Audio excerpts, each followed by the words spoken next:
एक मामूली सा गाय चराने वाला चरवाहा चबूतरे पर खड़े होकर राजा को ललकारता है। उसे अपशब्द कहता है। यह उस रहस्यमयी चबूतरे की ही करामात है या कुछ और। चरवाहे और उस रहस्यमयी चबूतरे की पूरी बात राजा भोज अपने दरबार में उपस्थित सभी सदस्यों को कहकर सुनाते हैं। राजा भोज की बात सुन दरबार में उपस्थित ज्योतिषी बोले, राजा, ये तो कोई चिंता करने वाली बात नहीं है, बल्कि ये तो शुभ संकेत है महाराज। हमें तो लगता है बहुत जल्द आपको कुछ बहुत बड़ा हासिल होने वाला है।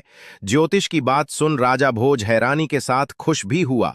वो कुछ बोलता इससे पहले ही दरबार में मौजूद विद्वान पंडित भी बोल पड़े। महाराज, ज्योतिषी बिल्कुल ठीक कह रहे हैं। आपको उस चबूतरे की खुदाई करके देखनी चाहिए। वहां आपको कुछ बहुत बड़ा मिलने के संकेत हैं। पहले ज्योतिषी फिर पंडित की कही बात को सुनकर राजा भोज को भी यह विश्वास हो गया कि हो ना हो उस रहस्यमयी चबूतरे के नीचे कुछ तो जरूर है। अवश्य ही वहां खुदाई करवा कर देखनी चाहिए।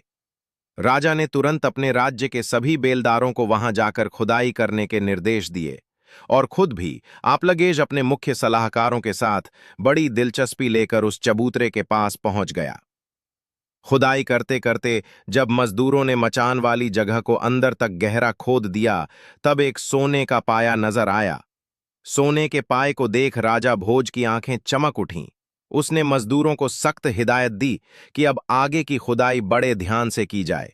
शीघ्र ही धरती के अंदर मौजूद उस सिंहासन के चारों पाए नजर आने लगे। राजा सहित वहां मौजूद सभी हैरान थे। खुदाई पूरी हुई तो जमीन के अंदर दबा हुआ एक विशालकाय सिंहासन बाहर निकला। राजा के हुक्म पर मजदूरों ने बड़े ध्यान से सिंहासन को बाहर निकाला। बाहर आने पर जब राजा भोज ने उसे देखा तो वो मंत्रमुग्ध सा हो गया। ऐसा कुछ उसने आज से पहले कभी नहीं देखा था। वो विशालकाय सिंहासन, जो धूल मिट्टी में सने होने के बावजूद भी अपनी अलग ही छठा बिखेर रहा था। अचंभित से राजा भोज ने मजदूरों को कहकर उस दिव्य सिंहासन को अपने राजमहल में रखवा दिया। राजमहल में स्थापित करने के पश्चात जब अच्छे से सिंहासन की धूल मिट्टी पोंछकर उसे धोया गया तो वो बिल्कुल चमक उठा। उस चमकते हुए सिंहासन को जब राजा भोज ने देखा तो उसका मुंह खुला का खुला रह गया। जिस किसी ने भी उसे देखा वो बस उसे देखता ही रह गया।